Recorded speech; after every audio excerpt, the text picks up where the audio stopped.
a discussion. And he told me that as an epileptic who takes medication, you should tell your audience that epilepsy medicine can cause cognitive dissonance. It can cause lapses in reasoning. I told you that, and the vermin on the left said that I attacked epileptics, which, of course, is how people lie about me all the time, but I'm used to it. I never said epilepsy is bad.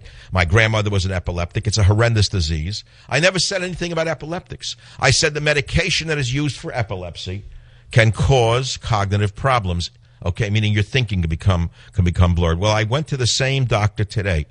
Actually, you know what he said to me today? He said, you better tell your audience the following. I want everyone in America listening to this show, and there may not be a lot of you today. I want you to hear the rest of that story about Roberts and his medication and his unfortunate illness.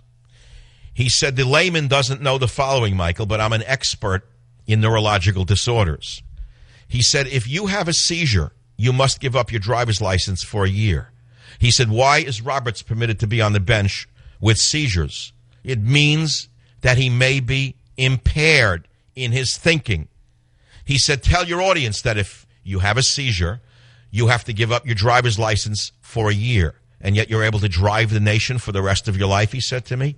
Tell the audience about it, Michael. He begged me to tell you about that little fact. Well, I just told you about that little fact. So you have a choice. There are only 3 reasons that Roberts stabbed America's conservative movement in the back. 1, because he's being blackmailed by the Obama administration, and we will never learn the truth.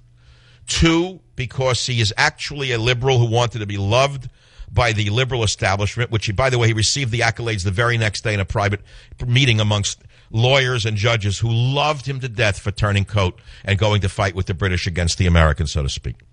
And number 3, the only other possibility, there's only 3 possibilities, is that his medication has affected his thinking. That's it. You have to use logic to figure these things out. But you can't use the same excuses for